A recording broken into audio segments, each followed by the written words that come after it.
በእግዚአብሔር በአምላካችን ፊት አንድ ድምጽ ሰምቻለሁ። አዲስ ምዕራፍ ለቤተ ክርስቲያን፣ ለእያንዳንዱ አገልጋይ፣ ለእያንዳንዱ ቅዱሳን ከእግዚአብሔር ዓለም ይሆንለታል። አዲስ ምዕራፍ ይሆንልሃል። አዲስ ምዕራፍ ይሆንልናል። እስኪ አዲስ ምዕራፍ በሉ። ክብር ለጌታ ይሁን። ምሽት ላይ ሌሊት ጸልይ ነበርና እግዚአብሔር ፊት አንድ ድምጽ ወደኔ ጋር ያመጣ። በዛ ቃል ነበር ምጸልየው። በዚህ በዘፍጥረት 25 ቁጥር 11 አብርሃም ልክ ሲሞት እግዚአብሔር ለያዕቆብ ተገለጠለት የሚል ቃል አለ። አክቹሊ ይሄንን ቃል እግዚአብሔር በተደጋጋሚ ነው ወደኔ ጋር ያመጣው እና ስጸልይበት ረጅም ጊዜ ያህል በጌታ ፊት ስቃትትበት የነበረ አስደናቂ ድምጽ ነው። ይሄን እንደ ትንቢታዊ መልእክት መጀመሪያ ላይ ካስተላለፍኩኝ በኋላ በዚህ ቃል ጥቂት ደቂቃዎችን እንጸልይና ትንቢታዊ ድምጽ ስለሆነ በዚህ በዘፍጥረት ምዕራፍ 25 ላይ ያለውን ቃል ልጸልይና አንድ ብሬክ የምናደርገው ስፒሪት አለ። እንደዚህ ይላል። አብርሃምም ከሞተ በኋላ እግዚአብሔር ልጁን ይስሐቅን ባረከው። ይስሐቅም በኤርለ ሃይሮኢ ተብሎ በሚጠራው ምንጭ አጠገብ ኖረ ይላል። እንደገና ልድገመው። አብርሃምም ከሞተ በኋላ እግዚአብሔር ልጁን ይስሐቅን ባረከው። ይስሐቅም በኤርለ ሃይሮኢ ተብሎ በሚጠራው ምንጭ አጠገብ ኖረ። The most amazing ነገር በደንብ እንድታስተውሉ የምፈልገው እግዚአብሔር የአብርሃም የይስሐቅ የያዕቆብ አምላክ ተብሎ የተጠራ የሚያስደንቅ ኪዳን ከሶስቱም ጋር ያደረገ መላውን የእስራኤልን ነገዶች ያወጣ ከነዚህ ከዚህ ቤተሰብ መላውን እስራኤልን ያወጣ እንዲሁም የምድር ነገዶቹ ሁሉ የሚባረኩበትን መንገድ የከፈተ የተስፋውን ቃል ፍጻሜ ኢየሱስ ክርስቶስን የሚያመጣበትን መስመር በእነርሱ በኩል የሰራ ይሄ እግዚአብሔር አብርሃም እስኪሞት ድረስ ጠብቆ ይስሐቅን ለምን ባረከው የሚል ነገር ጥያቄ ውስጣችሁ እንዲገባ ፈልጋለሁ። አብርሃም ከሞተ በኋላ እግዚአብሔርም ልጁን ይስሐቅን ባረከው። ይስሐቅም በኤርለ ሃይሮኢ በሚባለው ምንጭ አጠገብ ኖረ። ምንጭ አጠገብ በኤርለ ሃይሮኢ የሚባለው ምንጭ አጠገብ ኖረ። በማ ተባርኮ? በእግዚአብሔር ተባርኮ። ለምን ሲባል መቼ ሲባል አባቱ አብርሃም ከሞተ በኋላ እግዚአብሔር ለምን እስከዛ ድረስ ጠበቀ? እግዚአብሔር ለምንድን ነው ይስሐቅን ለመባረክ የአብርሃምን ሞት የጠበቀው?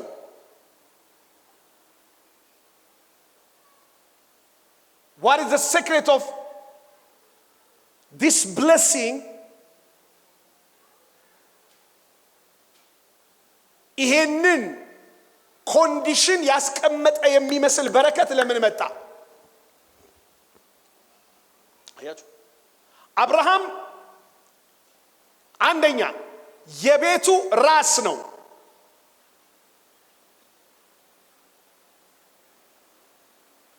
የቤቱ ራስ ነው። ይሄንን በጥልቀት ስፔሻሊ ማክሰኞ ዕለትም የምንጸልይበት ይሆናል ሳምንቱንም ሙሉ። የቤቱ ራስ ነው። He is the head of the house አብርሃም። ስለዚህ የእግዚአብሔር full access of blessing ወደ ይስሐቅ እንዲመጣ አብርሃም መነሳት አለበት። አብርሃም እስካለ ድረስ ይሄ total blessing ወይም ሙሉ የበረከት አክሰስ ወደ ይስሐቅ መምጣት አይችልም። አብርሃም በፈቀደለት መጠን ብቻ ነው ወደ ይስሐቅ ጋር ነገሮች ቀስ ይያሉ የሚመጡት። ምንም እንኳን አባት ቢሆን ምንም እንኳን ቀዳሚ ቢሆን የእግዚአብሔር ሙሉ በረከት በአብርሃም በኩል ስለሆነ ወደ ይስሐቅ የሚመጣው እግዚአብሔር ሙሉ ለሙሉ እንዲለቅለት አብርሃም መነሳት ነበረበት፣ መጠበቅ ነበረበት። ይሄ በበጎ አንድ የሚወሰድ ነው። ዲቫይን ኦርደርን የተከተለ የእግዚአብሔር አሰራር ተብሎ ባንድ ይታወቃል። ግን on the other hand ልናየው የምንፈልገው አንድ ነገር ላሳያችሁ የምፈልገውና የምንጸልይበት ነገር በህይወታችሁ ውስጥ እግዚአብሔር ያሰበው በረከት እንዲለቀቅ እንደራስ ሆነው ወደናንተ ፍሎው የሚያመጡ ሰዎች አሉ። እንደራስ ሆነው ደግሞ የእግዚአብሔር በረከት ወደናንተ እንዳይለቀቅ በሙላት በር የሚዘጉ ሄዶች አሉ፣ ፕሮቴክተርስ አሉ፣ ከልካዮች አሉ። አሁን በአብርሃም በኩል በረከት ይመጣል ወደ ይስሐቅ። ሙሉ አለመሆኑ ነው ችግሩ። ሙሉ አልነበረም። ግን በብዙ ሰው ህይወት ውስጥ ራስ የሆኑ ነገሮች፣ መሪ የሆኑ ነገሮች፣ የእግዚአብሔርን በረከት የከለከሉ የተጋጠሙ ነገሮች በአጠቃላይ የሚከለክሉ በረከታችሁን የሚከለክሉ ነገሮች በጌታ በኢየሱስም ይወሰዱ። እስኪ አሜን በሉና ጮሁ። ይወሰዱ። ብሌሲንግን፣ ሂሊንግን፣ ዲቫይን የሆነውን የእርሱን የእግዚአብሔርን ሙሉ ነገር ወደ እናንተ እንዳይመጣ ራስ ሆነው በር የዘጉ ነገሮች ዛሬ ይወሰዱ።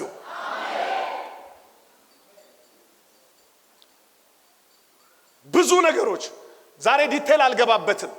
ግን አንድ ጸሎት ግን መጸለይ ይፈልጋለሁ። የፋሚሊ ላይናችሁ ላይ ሊሆን ይችላል፣